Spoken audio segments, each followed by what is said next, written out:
अय्यूब 22 और 28वां वचन। जो बात तू ठाने वह तुझसे बन भी पड़ेगी और तेरे मार्गों पर प्रकाश रहेगा। तो एक बात को ठाने, एक बात को डिसाइड करना। अंग्रेजी बाइबल बहुत सुंदर है। एक कार्य ऐसा ही होना चाहिए, डिसाइड करना, निर्णय करना, या ऐसा ही होगा, निर्णय करना, यही परमेश्वर की इच्छा। आप जानते हो, इफिसियों में पढ़ते हैं, आप अज्ञानी नहीं बल्कि परमेश्वर की इच्छा क्या है उसे जानो। तो एक चीज में परमेश्वर की इच्छा क्या है उसको जानकर ये ऐसा ही होगा डिसाइड करते हो। डिसाइड करने के बाद डिक्री करते हो, मुंह खोलकर बोलते हो। बोलते ही नहीं बल्कि डिसाइड करते हो और डिक्री करना। आप अपने मन में बोलते वक्त यह कैसे होगा आप जानते हो। उत्पत्ति 22 को लेकर पढ़िए। उत्पत्ति 22 में यह घटना आपको मालूम है। अब्राहम अभी अपने बेटे अब्राहम और सारा दोनों जो है इसहाक को उत्पन्न करते हैं। 18 साल गुजर गए हैं, क्योंकि अब वो बच्चा नहीं है। 18 साल तक गुजर गए हैं, क्योंकि उसको जलाने के लिए जो लकड़ी चाहिए वो खुद ले जाता है गधे के ऊपर रखकर। एक आदमी को जलाने लायक जो अपने कंधों पर रखकर ले जाता है, उसके नौकर उसके साथ आते हैं और उसके दास एक जगह पूछते हैं, 22वां अध्याय और 5वां वचन। और उसने अपने सेवकों से कहा, गधे के पास यहीं ठहरे रहो, यह लड़का और मैं वहां तक जाकर और दंडवत करके फिर तुम्हारे पास लौट आएंगे।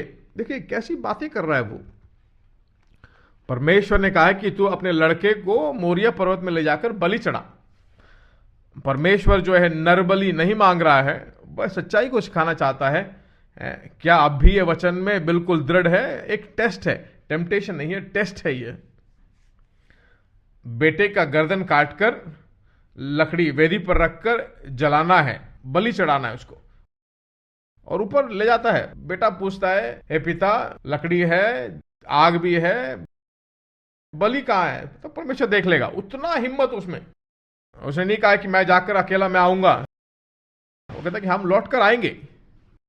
इब्रानियों की पत्री 11 में कहा गया है, पुनरुत्थान पर विश्वास किया, बेटा जलकर राख भी हो जाए तो परमेश्वर उसे जिंदा जिलाएगा। उतना कॉन्फिडेंस परमेश्वर के वचन पर।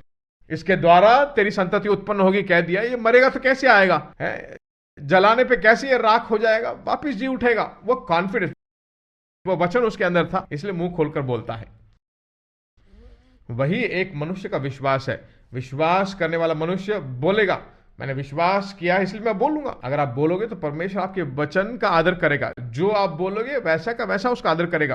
परमेश्वर क्या अपेक्षा करता है? क्या बोलते हैं लोग? जो बोलते हैं, सफलता को बोलिए, अच्छी जिंदगी को बोलिए, कर्जों को भरेंगे, हमारा हाथ हर वक्त ऊपर रहेगा, हम अपना सर कभी नीचे नहीं झुकेंगे, हमारा धंधा अच्छा चलेगा, सभी जगहों में लोग आएंगे, हमारा व्यापार जबरदस्त जाएगा। ऐसा बोलकर देखिए, मैं कहता हूं बहुत जबरदस्त जिंदगी जियोगे आप।